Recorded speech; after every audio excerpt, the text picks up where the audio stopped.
Welcome to Sani's group of classes. This is the BW. It's a promotional video lecture. It's a very interesting subject.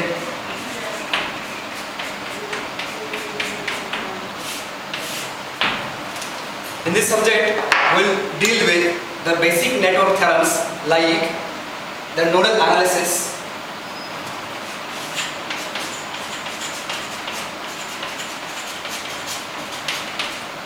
superposition theorem,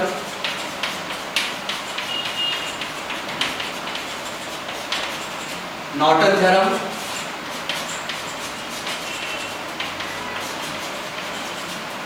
Thevenin theorem,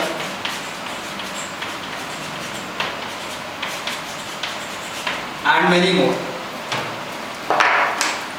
So to study all these basic network DC network theorems, some basic ideas are required. Some basic rules we should know. The rule number 1, that is the current divided rule. And very important, the voltage divided rule.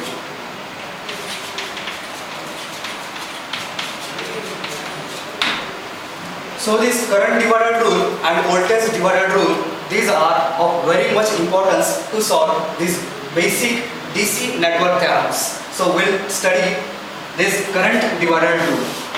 Now,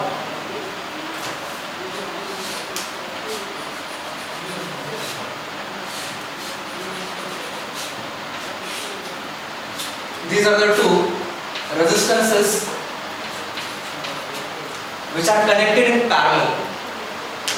I1 is a total current which is entering this junction. This is I1 which is a current which is passing through R1. I2 is a current passing through R2.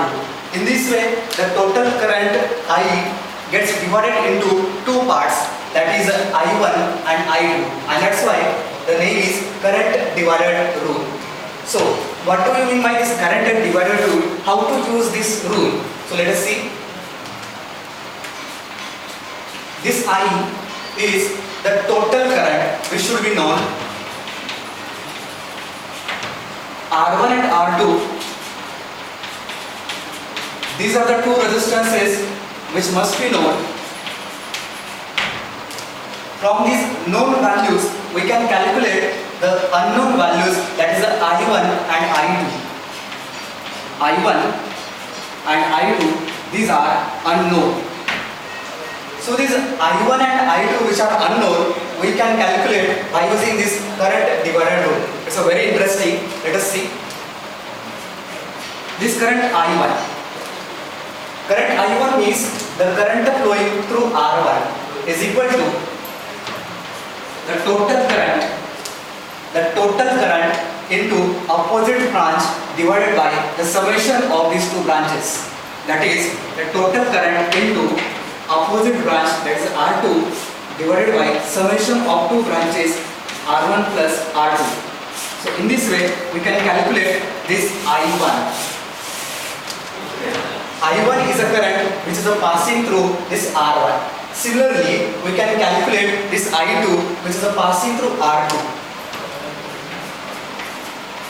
I2 is equal to, this current I2 is equal to total current into opposite branch divided by summation of these two branches.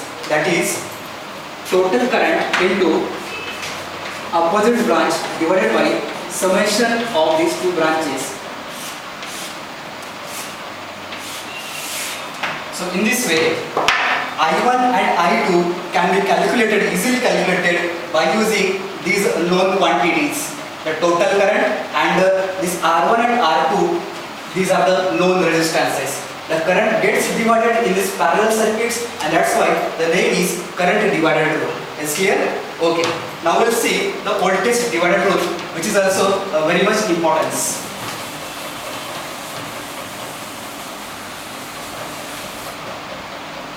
The circuit is like this.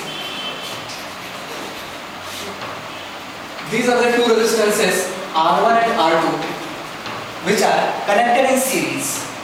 Now This is the reason, very important reason why. Always remember, the current divided rule is applicable in case of parallel circuit, and this voltage divided rule is applicable in case of series circuit. What is the reason? The reason is very important.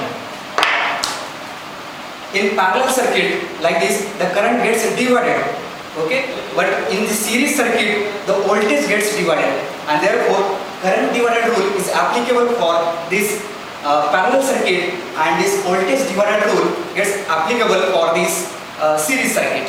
So let us see this voltage divided rule. So R1, resistance R1 and resistance R2, they are connected in series. This is the terminal 1, terminal 2.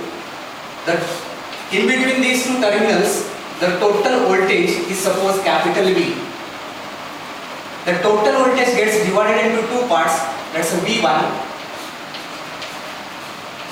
which gets applied across R1.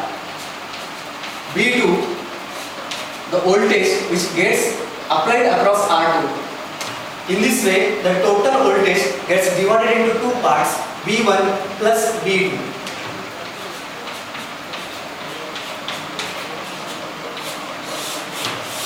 Now, what is this voltage divider rule? How to use this to solve very complicated networks? Let us. In this case, the total voltage V is known. This R1 and R2, which are connected in series, they are also known.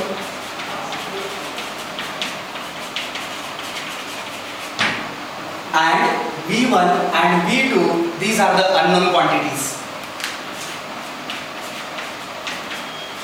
It means we have to find this V1 and V2 by using this voltage divider rule. So how to use it? Let us see. V1 is equal to, it means this voltage. The voltage across R1, that's a V1, is equal to the total voltage, capital V, into the same branch, R1, divided by the summation of these two branches, R1 plus R2.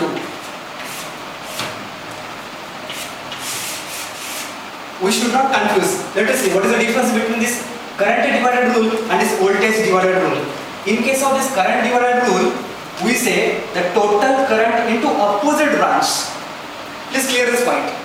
The total current into opposite branch. The opposite branch of I1. The opposite branch of this I1. But in case of this voltage divided rule, when we find this V1 is equal to total voltage into the same branch,